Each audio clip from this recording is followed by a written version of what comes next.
Scientists estimate that 4 out of every 10 species of insects are beetles, including click beetles, dung beetles, rhinoceros beetles, ladybugs, boll weevils, and my favorite, lightning bugs, or as some people call them, fireflies.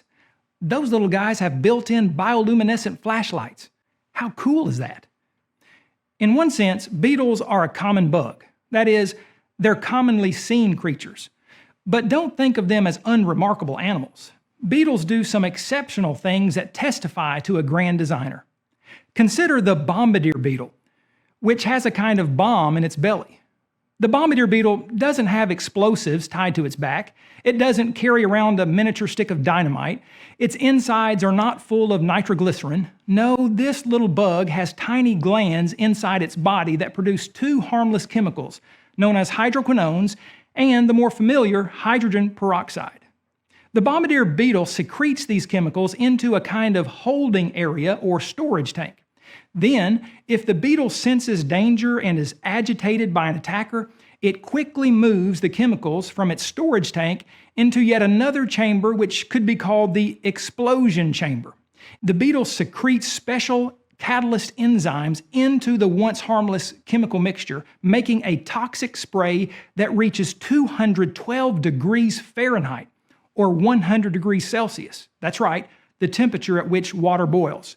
So amazing and effective is this bomb-making abilities of the bombardier beetle that scientists have sought for several years to learn all they can from its intricate design features. In fact, researchers admit that understanding this beetle better could lead to significant advances in combustion research. Amazingly, when the bombardier beetle bombs away, it doesn't blow up. It doesn't develop a high fever and die.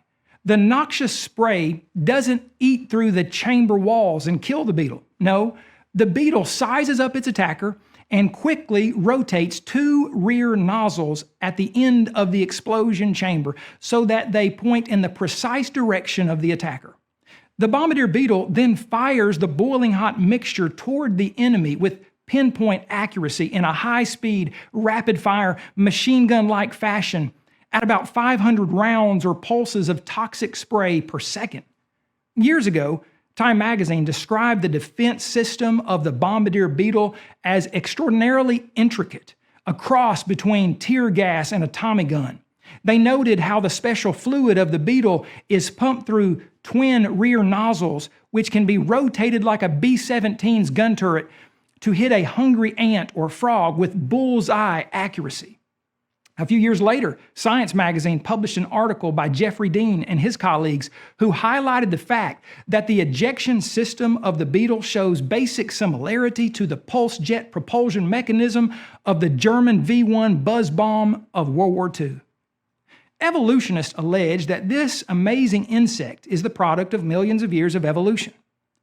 Can you imagine the evolution, really, of the bombardier beetle? If this theory were true, then there had to have been a time when the bombardier beetle did not produce a toxic spray. There had to have been a time when it did not store a 212-degree mixture. There had to have been a time when it had never shot anything out of its back end as hot as boiling water. If so, what would have happened the first time the beetle somehow mixed a boiling hot solution without already having a storage tank in place that could withstand such temperatures? What would have happened the first time this beetle ever blew a bomb out of its back end? Why did the beetle not blow up the first time it ever created a bomb? Do you really think that the bombardier beetle just evolved by chance over millions of years? Or does common sense not call for a creator who made this incredible insect with all of its necessary parts in place at the same time at creation?